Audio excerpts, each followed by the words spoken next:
పూర్ణమిదం పూర్ణాత్ పూర్ణముదచ్యతే పూర్ణమేవ అవశిష్యతే. ఓం శాంతి శాంతి శాంతి.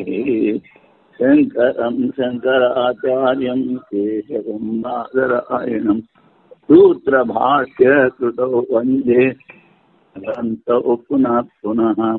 ఈశ్వరో గురురాత్మేతి మూర్తిభేద విభాగినే వ్యోమవద్వ్యాప్తదేహాయ దక్షిణామూర్తయే నమః. ఓం శాంతి శాంతి శాంతి శాంతి. శంకర భగవత్పాదులు అభ్యుదయ నిశ్శేషములకు హేతువు ధర్మము అని చెబుతూ, అభ్యుదయం అంటే ప్రాస్పరిటీ, నిశ్శేషం అంటే మోక్షం.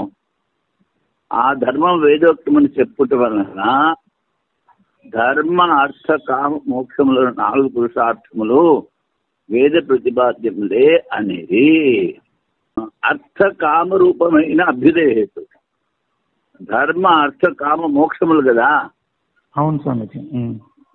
అర్థము అంటే వస్తువులు కావాలనుకోవడం, లేకపోతే డబ్బు కావాలనుకోవడం. కామం అంటే ఇచ్ఛ. ఇవి 2 అభ్యుదయ హేతు అంటే అభివృద్ధి, ప్రవృత్తి ధర్మము. అది బహిర్ముఖత, దాన్ని ప్రవృత్తి ధర్మము అంటారు. ఈ నిశ్రేయస్సు మోక్ష రూపము, అది నివృత్తి ధర్మము అని పేర్లు. మోక్షమనబడే నిశ్రేయసమునకు మార్గములుగా షడ్దర్శనములు గలవు. ఈ మోక్షానికి 6 మార్గాలని చెప్పారు. అందులో ఈ ఉత్తర మీమాంస ద్వారానే మనకి మోక్షం కలుగుతుంది, కానీ మిగిలినవి కలగవు. న్యాయము, వైశేషికము, సాంఖ్యము, యోగము, పూర్వమీమాంస, ఉత్తర మీమాంస. న్యాయం అంటే అది ఆరంభవాదము అంటారు. ఆరంభం అంటే అన్నిటికన్నా చిన్న పరిమాణం పరమాణువులు ఉంటారు. వాడంటాడు ఈ పరమాణువులు కంటికి కనిపించవు, కానీ 2 పరమాణువులు కలిపి ఒక ద్విణుకం అవుతుంది, 3 ద్విణుకాలు కలిపి ఒక తిశ్రేణం అవుతుంది, అది కనిపిస్తుంది అంటాడు. అని చెప్తూ కారణంలో ఉన్న ధర్మాలు కార్యంలోకి వస్తాయి అంటాడు. ఇప్పుడు కారణం ఏమిటి? పరమాణువు. దానికి రంగు, రుచి, వాసన లేవు. తర్వాత ఆకాశానికి పరమాణువు లేవంటాడు. మరి అక్కడ విభాగం ఎలా తెలుస్తుంది? తెలీదు. మళ్ళీ పరమాణువులు కనిపించవు అంటాడు, త్రిశ్రేణు కనిపిస్తుంది అంటాడు.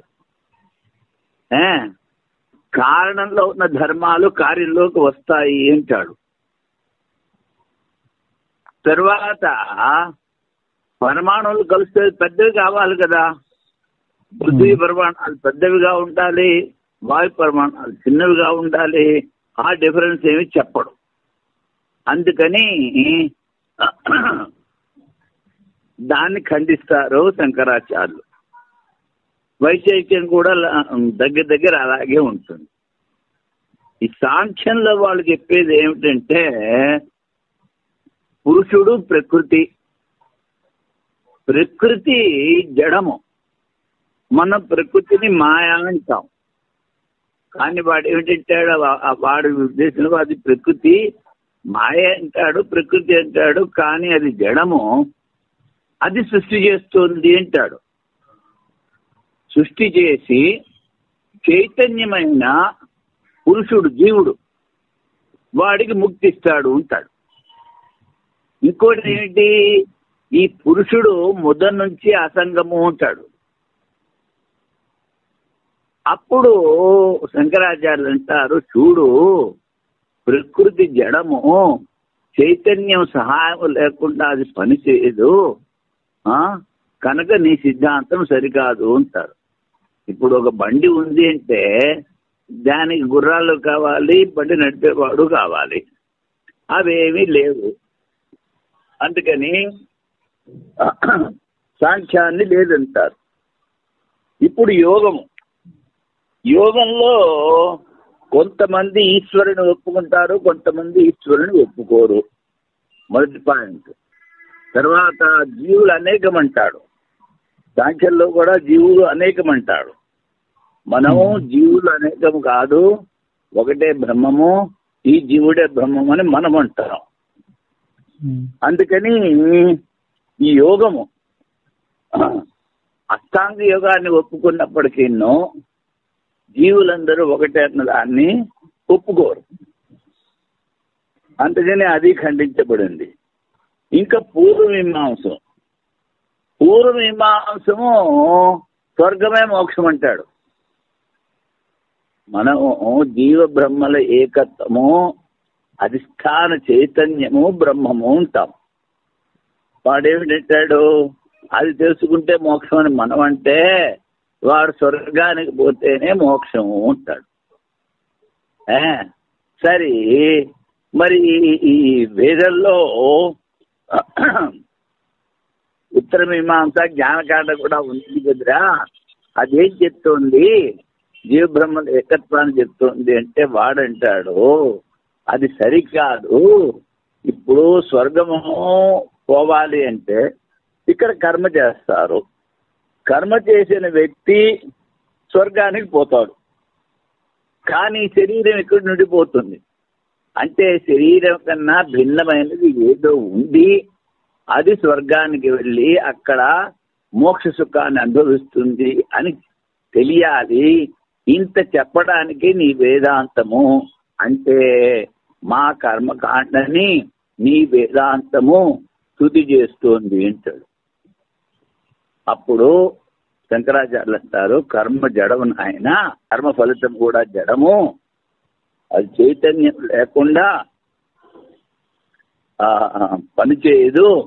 అది కాకుండా నువ్వు కర్మకాండ ఎంతవరకు ప్రామాణికము అన్నావో అదే విధంగా జ్ఞానకాండం కూడా ప్రామాణికము కనుక స్వర్గము మోక్షము కాదు, క్షీణే పుణ్యే మధ్యలోకం విశంతి అని చెప్పి అది కూడా ఖండన చేసి బ్రహ్మలోకం వరకు కూడా ఉన్న లోకాలు, హిరణ్యగర్భ లోకము, అక్కడ ఉన్నటువంటి సుఖము అదంతా వద్దనుకుని ఉత్తేషణ లోకేషణ ఉత్తేషణ అవన్నీ కూడా వదిలిపెట్టేసేసి ఈ ఆత్మే బ్రహ్మ అని తెలుసుకోవడమే మోక్షము అని ఉత్తరమీమాంస చెప్తుంది.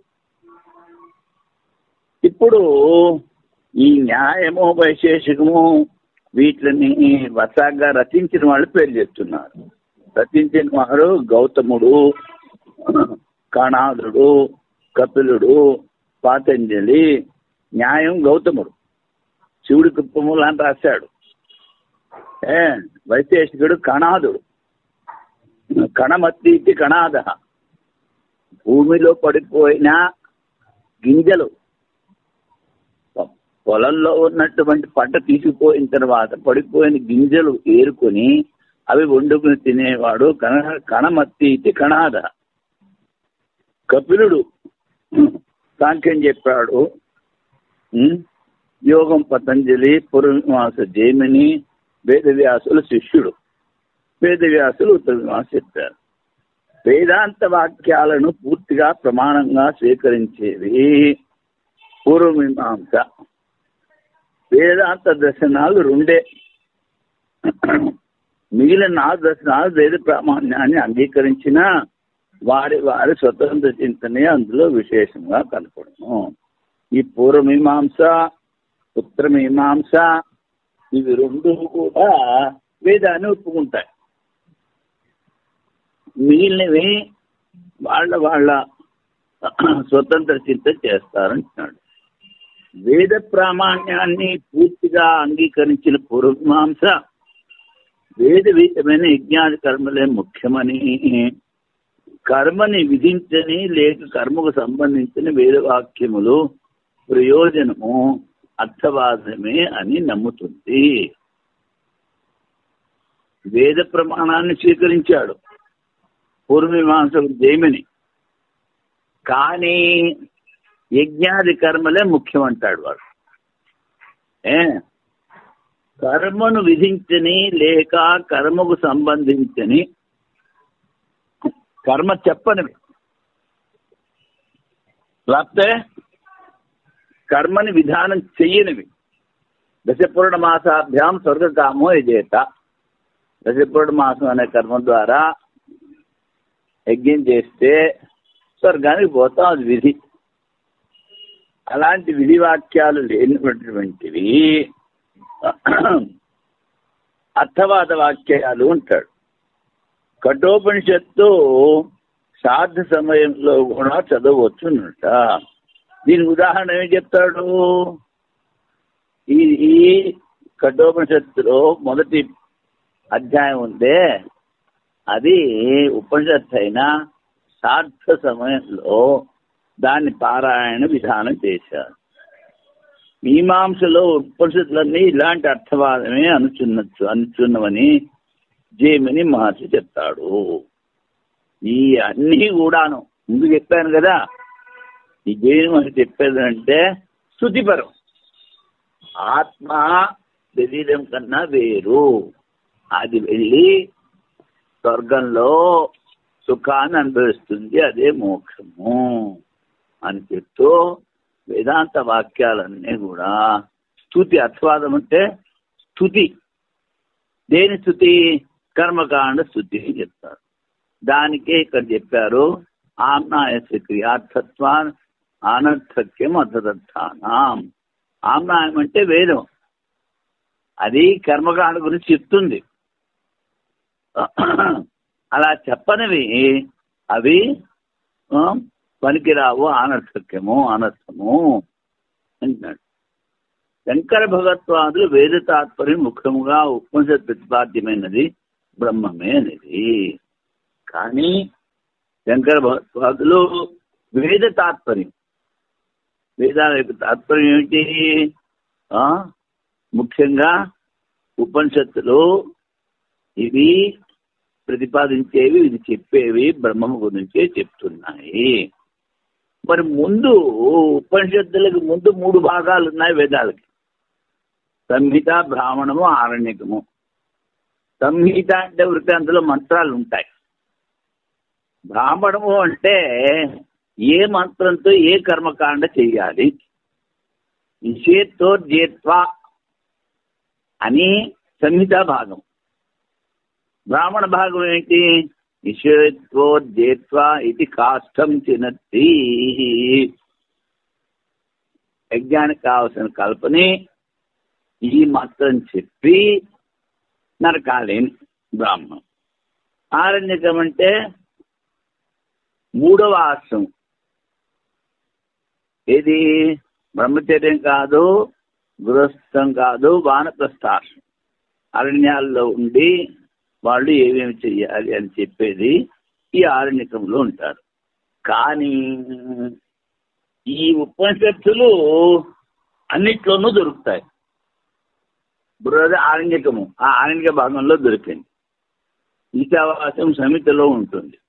అందుకని ఈ ఉపనిషత్తులు 4వ భాగం అని చెప్పినప్పటికీనూ అన్ని భాగాల్లో ఉపనిషత్తులు ఉన్నాయి.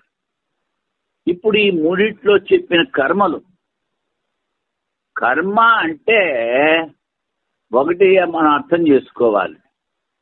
ఏమిటి? వేదాంతము అంటే నేను శరీరం కాదు, నేను ఇంద్రియములు కాదు, నేను మనస్సు కాదు, ఈ ప్రపంచం సత్యం కాదు, పరమాత్మ ఒకటే సత్యము, మీరంతా అసత్యం అని చెప్పేది వేదాంతం. ఇక్కడ కర్మ దగ్గరికి వచ్చేటప్పటికీ ముందు ఆత్మ మీద మనస్సుని ఆరోపించుకుని, ఇంద్రియాలను ఆరోపించుకుని, శరీరాన్ని ఆరోపించుకుని, కర్తని భోక్తని ఆరోపించుకుని ఆ కర్మ చేసి ఆ కర్మ ఫలితాన్ని అనుభవిస్తూ ఉంటాడు కర్మకాండ. ఏవి లేదు అని పూర్తిగా తీసేస్తాడు వేదాంతం. అందుకని కర్మకి జ్ఞానానికి చాలా తేడా ఉంది. తర్వాత ఇప్పుడు కర్మ, ఉపాసన, జ్ఞానము. ఈ ఉపాసనలో రెండో భాగం ప్రాణం బ్రహ్మేతి ఉపాసీత, అలాంటివన్నీ ఉపనిషత్తుల్లో వస్తాయి. ఈ ఉపాసనలన్నీ ఈశ్వరార్పణ బుద్ధితో చేస్తే చిత్తశుద్ధి, చిత్తం అంటే మనసు శుద్ధి చెంది దాని ద్వారా బ్రహ్మ విచారానికి మనకి యోగ్యత కలుగుతుంది. అంటే ముందు కర్మ చెయ్యాలి, కర్మ నిష్కామభావంతో చెయ్యాలి, అప్పుడు కొంచెం చిత్తశుద్ధి అవుతుంది. ఆ తర్వాత ఉపాసన చేసి ఏకాగ్రం కంటిన్యూస్గా చేస్తే అప్పుడు మనసు పూర్తిగా శుద్ధి చెంది వేదాంతం వినడానికి మనకి యోగ్యత కలుగుతుంది. ఇలా చెప్పి ఆ బ్రహ్మ విచారానికని ఈ బ్రహ్మసూత్రాలు రాశారు అంటాడు. ఇప్పుడు ఇది వృత్తి ప్రస్థానము అంటారు భగవద్గీతని, ఉపనిషత్తులు అంటారు శృతి ప్రస్థానము అని. ప్రస్థీతి అనేది ప్రస్థానం, ఏ మార్గం ద్వారా వెళ్ళి ఆ పరమాత్మను చేరుకుంటామో దాన్ని ప్రస్థానము అన్నారు. గీత ఒక ప్రస్థానము, అది శృతి సంబంధమైనది. తర్వాత ఉపనిషత్తులు శృతి ప్రస్థానం, శృతి వేదం చెప్పింది. తర్వాత ఉన్నది బ్రహ్మసూత్రం, శృతి ప్రస్థానము న్యాయ ప్రస్థానం. న్యాయంగా అంటే తర్కము ద్వారా నువ్వు ఏదైతే తెలుసుకున్నావో దాన్ని విచారం చేసి మననం చేసి నిధిధ్యాసం చేసి బ్రహ్మతత్వాన్ని పొందడానికి ఉపయోగపడేది. లేకపోతే దర్శన ప్రస్థానము అంటారు. అందుకని ఈ భాష్యాన్ని రచించారు అంటారు. ఆత్మైక విద్యా ప్రతిపత్తయే సర్వవేదాంత ఆరభ్యంతే యథాచ అయమర్థః సర్వేషాం వేదాంతానాం తథా వయం అస్యాం శారీరక మీమాంసాయాం ప్రదర్శయిష్యామః. ఆత్మ ఏకత్వం, ఆత్మ బ్రహ్మల ఏకత్వం, అది విద్య అంటే జ్ఞానం.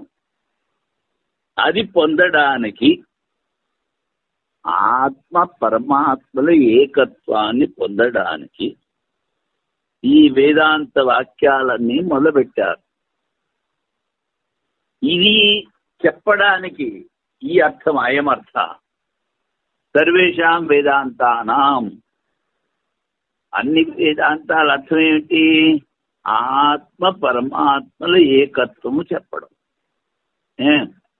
వయం అస్యాం శారీరక మీసాయాం, శరీరే భవ శారీరక బ్రహ్మసూత్రాలు.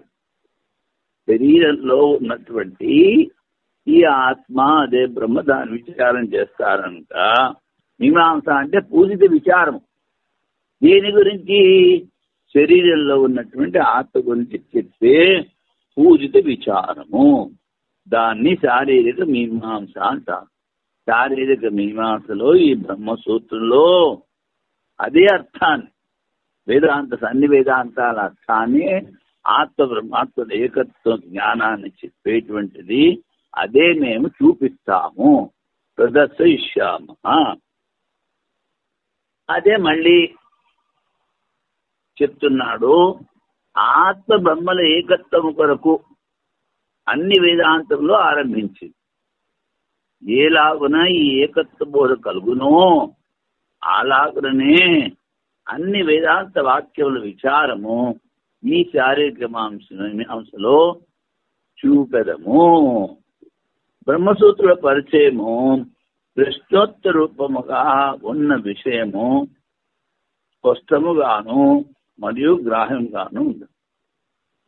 ఈ బ్రహ్మసూత్రాల పరిచయం,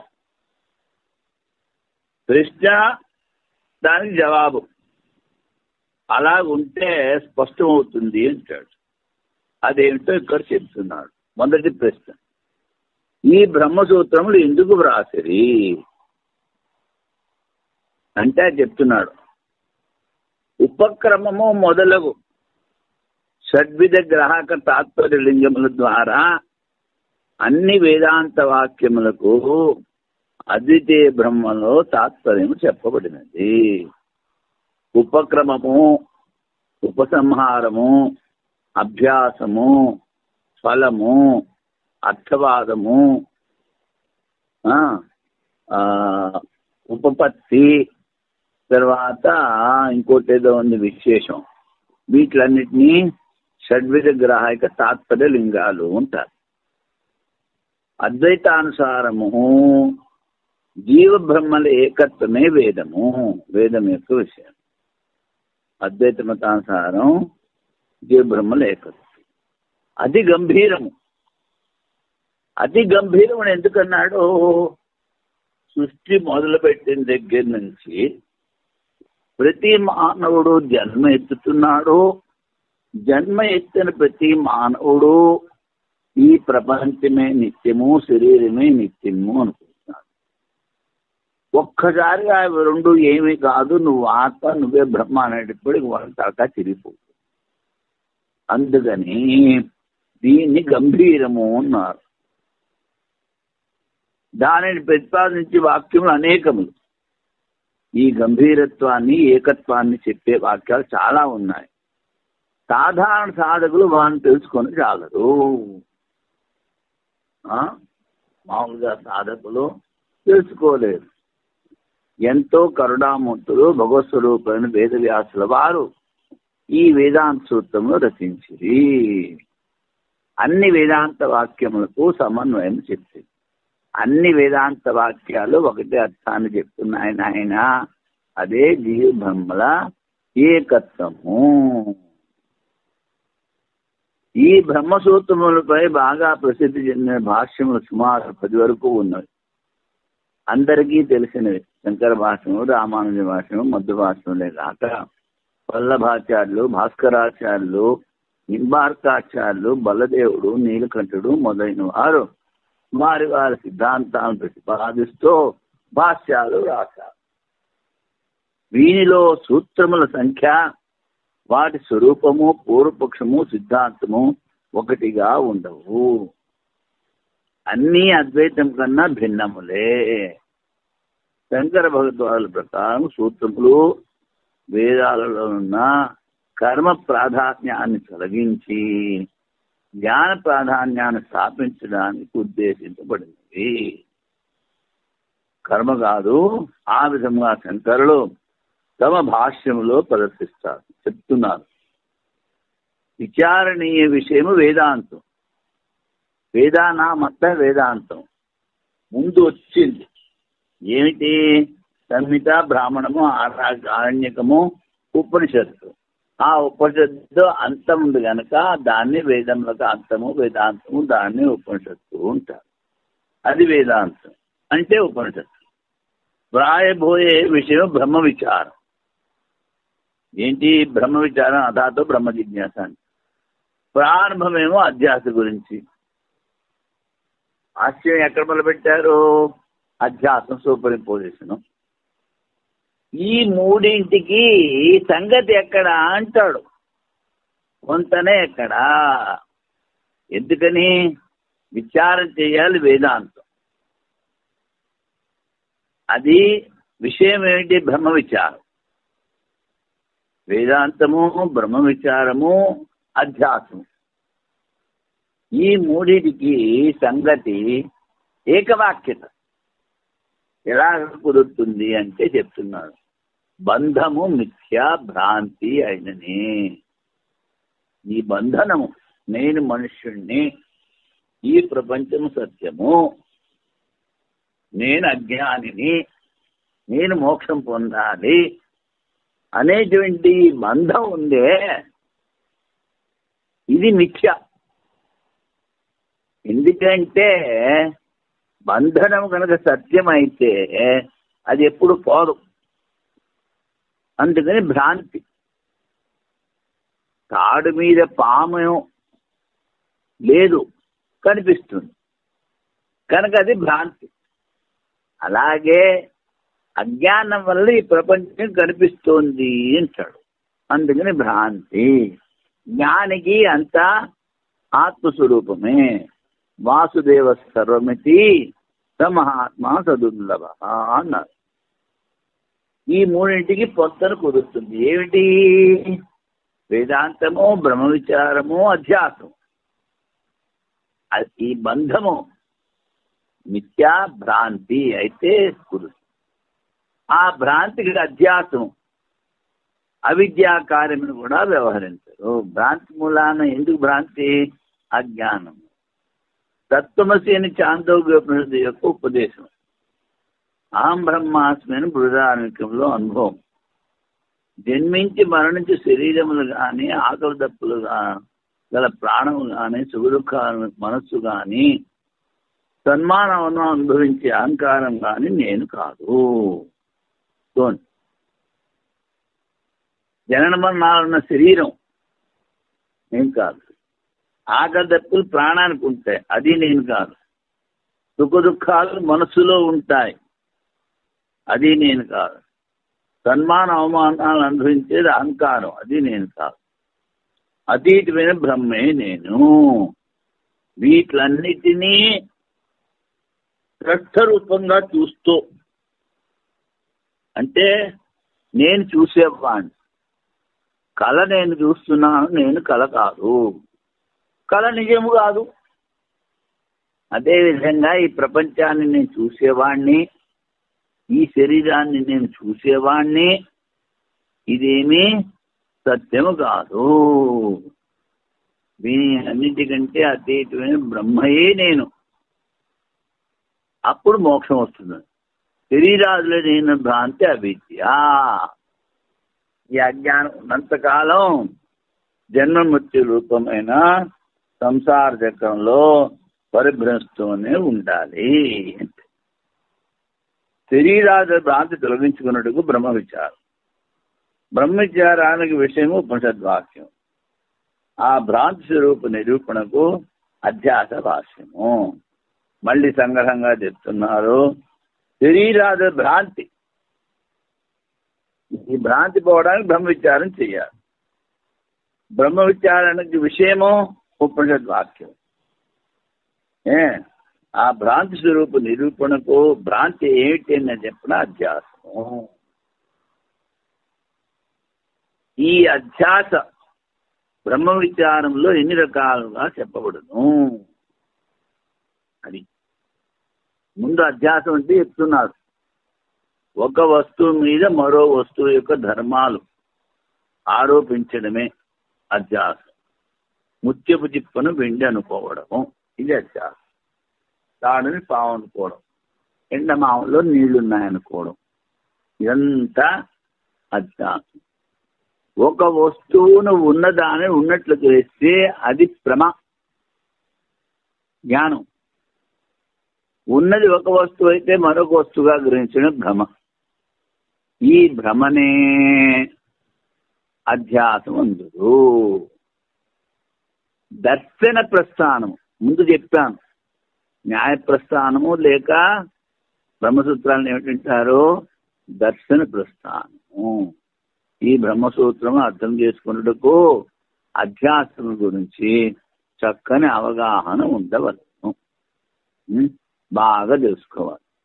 యుష్మదస్మత్ ప్రత్యేగోచర్యం అంటూ శంకర భాష్యంలో పరాగధ్యాసను ప్రత్యేగధ్యాసను భాష్యకారుడే తమ భాష్యంలో ప్రవర్తిస్తారు.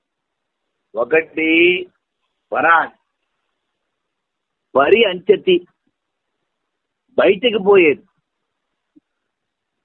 అది పరాగధ్యాసం. ప్రత్యేకంటే ప్రతి అంచతి, లోపల లోపల ఉన్నటువంటి ఆత్మ మీద, చైతన్యం మీద మనస్సును ఆరోపించుకోవడం ప్రత్యేగధ్యాసం. దాని మూలాన అహం వస్తుంది. ఆ అహం వచ్చిన తర్వాత దాని మీద ఇంద్రియాలు, మనస్సు, శరీరము, కర్తృత్వము, భోక్తృత్వము, మమత్వము, ఇదంతా పరాగధ్యాసం అవుతుంది. అది ఉన్నది బ్రహ్మ చైతన్యం ఒకటే. శరీరం నుంచి అహంకారం వరకు ఈ బ్రహ్మ చైతన్యం మీద ఆరోపించి నేను అని వ్యవహారం చేయటమే ప్రత్యేకధ్యాసం ఉంది. చెప్పానే అహం, అది ప్రత్యేకధ్యాసం. ప్రత్యేకంటే లోపల జడ చేతనుల తాదాత్మ్యము, దాని ద్వారా ఏర్పడు అహం బుద్ధిని ప్రత్యేకధ్యాస అందరు. జడము మనస్సు అపంచీకృత పంచమహాభూతాల సత్వాంశం ద్వారా ఏర్పడింది కనుక, భూతాలతో ఏర్పడింది కనుక మనస్సు జడము. నేను కన్నా భిన్నమైనవన్నీ ఆ బ్రహ్మ చైతన్యం మీద ఆరోపింపబడి పరాగధ్యాస జరుగుతున్నది. ఇప్పుడు చెప్పానే, నేను కన్నా భిన్నమైన పరాగ. నేను అహంకారం శరీరం వరకే పరిమితం కాక పుత్ర మిత్ర కళత్ర క్షేత్రాల వరకు వ్యాపించినది. పుత్రుడు, మిత్రుడు, కళత్రం అంటే భార్య, క్షేత్రం అంటే ఇల్లు, వాకిలి, గొడ్డు, గోదాం అంతా. పరాగధ్యాసకు అంతగా ప్రాముఖ్యం ఉండదు. జీవుడు పుత్రాదుల దుఃఖము తన మీద ఆరోపించుకును, అందుకని ఆరోపించుకుంటాడు. పరాగధ్యాసం అయిపోయింది. ఇప్పుడు జ్ఞానాధ్యాసము, అర్థాధ్యాసం అది చెప్తున్నాడు.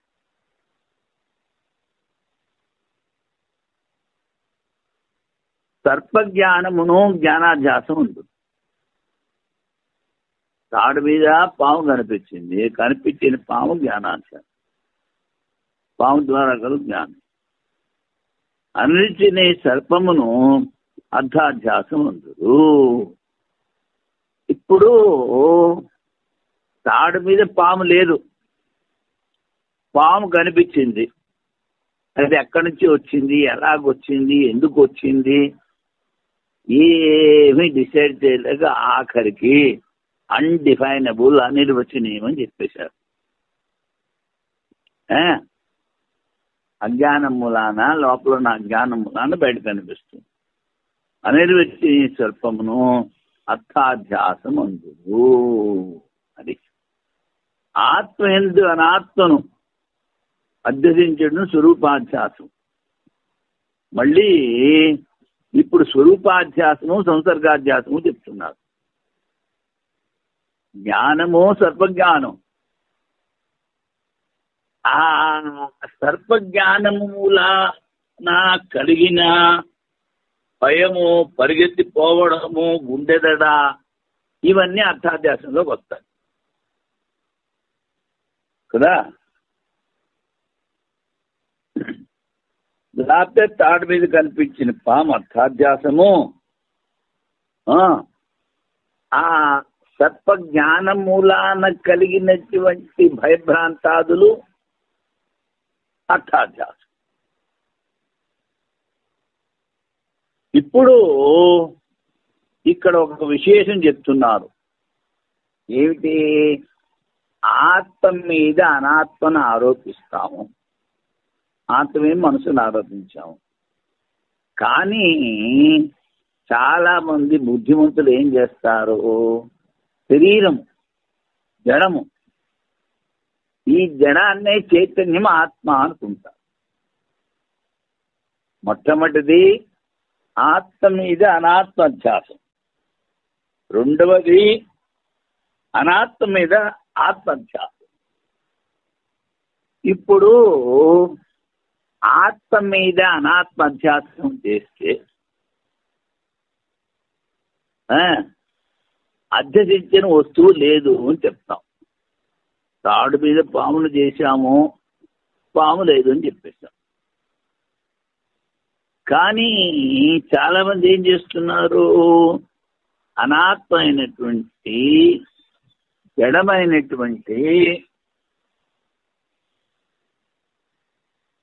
శరీరాదులు, జడమైనటువంటి శరీరాదుల మీద ఆత్మను ఆరోపిస్తున్నారు.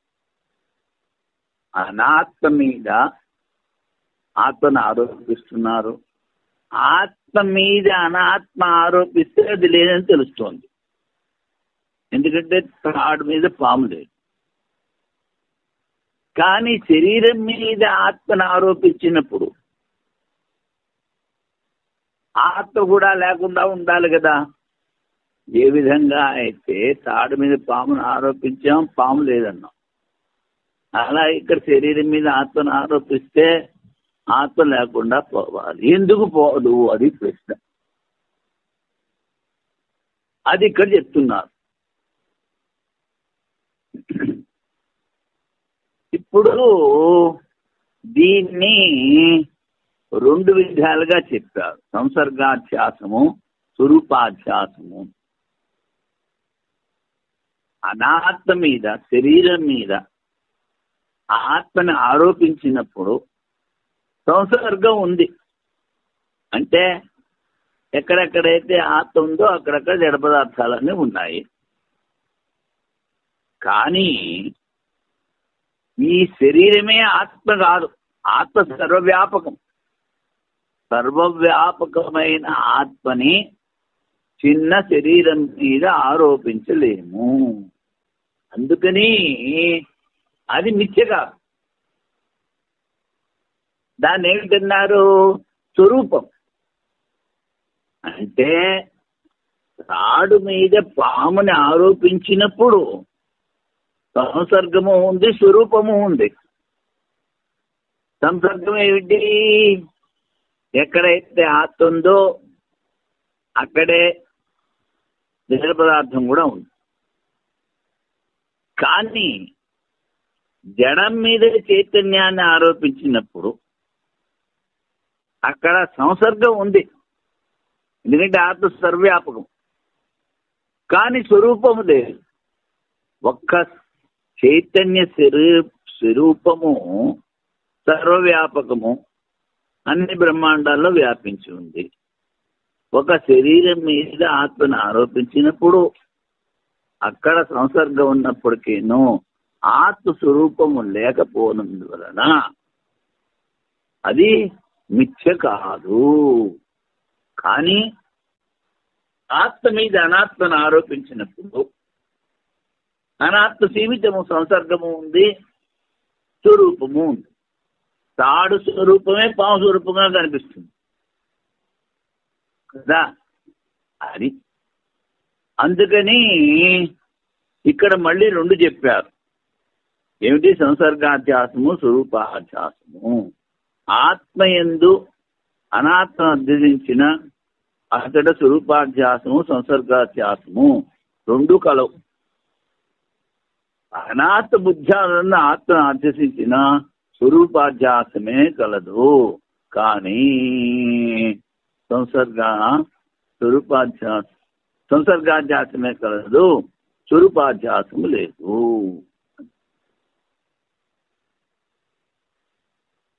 ఆ పైన ధర్మాధ్యాసము, ధర్మీయాధ్యాసము.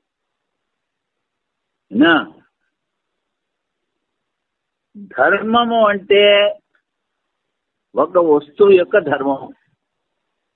ఇనుప గుండు అది నల్లగా ఉంటుంది, అగ్ని ఎర్రగా ఉంటుంది. ఇనుప గుండిని అగ్నిలో వేస్తే అది ఎర్రగా అయిపోతుంది. అంటే అగ్ని యొక్క ధర్మాన్ని ఇనుప గుండు తీసుకుంటుంది. ఇనుప గుండు ధర్మం ఏమిటి? గుండ్రంగా ఉంటుంది. అది అగ్ని తీసుకుంటుంది. అందుకని ఒకటి ధర్మాధ్యాసము తన ధర్మాన్ని రెండో దానికి ఇస్తుంది. అగ్ని కాలడము, ఎర్రతనము ఇనుప గుండుకి ఇచ్చింది.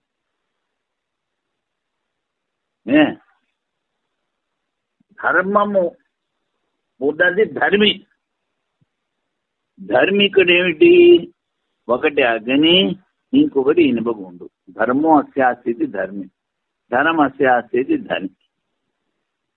అందుకని ధర్మాధ్యాసము ఇనుప గుండు అగ్నిలో వేసిన ఎర్రగా మారు. ఇది ధర్మాధ్యాసం. అగ్ని ధర్మమును ఇనుప గుండు స్వీకరించును. ఇనపగుండు ధర్మమును అగ్ని స్వీకరించి అగ్ని గుండ్రంగా కానవచ్చు. అంటే ధర్మాలు రెండు మార్చుకుంది. అగ్ని ఎందుకు గల దాహశక్తి అన్న ధర్మం ఇనుములో కనిపించు. దీనిని ధర్మ్యధ్యాసము అందురు. ధర్మం గలదాన్ని ధర్మి అందరు. ధర్మి ధర్మములు ఇనుపు యందు అగ్నిగా కనిపించుచున్నది. ధర్మి ధర్మము ఉన్నది. రెండోది ధర్మము, ఆ కాలే ధర్మము. ఇవి ఇనుపగుండులో కనిపిస్తుంది. ఈ ఇనుము యొక్క ధర్మము అగ్ని ఎందుకు కనిపించింది. మొత్తం ప్రపంచమునందు ఉన్నవి జడ చేతనము రెండే. ఆయనను ఇతరేతర ధ్యాస వలన సర్వానర్థము కలుగుతున్నది. ఇక్కడ ఇంకో వాక్యం చెప్పారు. మొత్తం ఉపనిషత్తులో ఏం చెప్పారు? నేహ నానాస్తి కించినా. ఇక్కడ నానాస్తి లేదు, ఒకే చైతన్యము. మత్తరతరం నాణ్యకించిదస్తి ధనంజయ. నేను తప్ప ఇంకేమీ లేదు. ఏకం సత్విప్రా బహుదా వదంతే. ఒక ఆత్మ మాత్రమే ఉంది, ఇంకేమీ లేదు. విప్రులు వేరువేరుగా చెప్తూ ఉంటారు. అందుకని యావత్ ప్రపంచంలో ఉన్న వస్తువులు రెండే. ఒకటి చైతన్యము, రెండవది జడము. ఈ చైతన్యాన్ని జడం మీద, జడాన్ని చైతన్యం మీద, దీని ఇతరేతర అధ్యాసం ఉంటారు. ఈ అధ్యాసం వల్ల అన్ని అనర్థాలు కలుగుతున్నాయి అంటారు. ఇప్పుడు నిరుపాధిక అధ్యాసము, సోపాధిక అధ్యాసం. పరీక్ష ద్వారా త్రాడు అనే జ్ఞానం కలుగుగానే పాము అనే భ్రాంతి పూర్తిగా తొలగినట్లు వేదాంత విచారం ద్వారా జీవుడు తన బ్రహ్మను తెలుసుకుంటాడు. త్రాడుకు పామునకు కానీ జీవ బ్రహ్మలకు కానీ మధ్యలో ఉపాధి లేకపోవడం వలన దీని నిరుపాధికము. నేను త్రాడుకి పాముకి మధ్యలో ఉపాధి లేదు. సోపాధిక అధ్యాసం, అంతఃకరణం అనే ఉపాధి ఉన్నంత వరకు బ్రహ్మజ్ఞానం కలిగిన జీవ జగత్తులో భేదము తొలగదని చెప్పవచ్చు. అంతఃకరణం మనస్సు ఎంతవరకు ఉందో ఇప్పుడు ఏమిటవుతుంది? ఉపనిషత్తులు విని విని మననం చేసి నిధిధ్యాసన చేసి మనస్సులో బ్రహ్మాకార వృత్తిని తెలుసుకున్నారు. అప్పుడు కాలిన కలపలో అగ్ని కనపడినట్లు ఈ మనస్సులో ఉన్నటువంటి బ్రహ్మాకార వృత్తిలో పరమాత్మ చైతన్యం ప్రతిబింబిస్తుంది. అప్పుడు నువ్వు నాకు బ్రహ్మ తెలుసు ఉంటావు. కానీ ఇక్కడ ఉపాధి అనేటువంటి మనస్సు ఉంది. ఈ బ్రహ్మాకార వృత్తి దగ్గర దగ్గర 2.5 గంటలు లేకపోతే అర్ధ గంట అలాగ ఉంటే ఆ వృత్తి నష్టమైపోతుంది, మనస్సు నష్టమైపోతుంది, అజ్ఞానము తొలగిపోతుంది. ఈ మనస్సు ఆత్మలో లీనమైపోతుంది. ఏదైతే ఉందో అదే ఉంది, అదే బ్రహ్మము, అదే ఆత్మ, రెండు ఒకటే. అప్పుడు ఇంకా త్రిపుటి ఉండదు. కలప కాలిపోయిన తర్వాత అగ్ని ఉండదు, కలప ఉండదు. అలాగే ఈ బ్రహ్మాకార వృత్తి మనస్సులో ఉన్నది. కొంచెం సేపు కాన్స్టెంట్ గా అలా ఉంటే 28.5 నిమిషాలు చెప్తారు. 9 నిమిషాలు ధ్యానము, ధారణ, 9x9 ధ్యానము, 49x9 సమాధి. అంటే మొత్తం అంతా కలిపి 28.5 నిమిషాలు అవుతుంది. 28 నిమిషాలు మనస్సు ఆ బ్రహ్మాకార వృత్తిలో ఉంటే అదే సమాధి, జ్ఞానం కలిగిపోయింది. ఇది యోగ ప్రక్రియ. కానీ ఇక్కడ ఉరికినే సోపాధికం అని చెప్పడానికి చెప్పాం. అంతఃకరణం అనే ఉపాధి ఉన్నంత వరకు బ్రహ్మజ్ఞానం కలిగిన జీవజగత్తులో భేదం తొలగని చెప్పాడు ఈ సోపాధికం. ఉదాహరణకు ఎడారిలో ఎండమావులు కనబడుతున్నది. మొదట అతడు నీరు కలదని భ్రమపడగను, కానీ తర్వాత అది ఎండమావని గుర్తించినట్లు మధ్యాహ్న సూర్యుని ప్రతాపమున్నంత వరకు ఎండమావలు కనబడుతుంది. ఇతడు ఎడారిలోని ఎండ ఉపాధి. చాలే వాటికి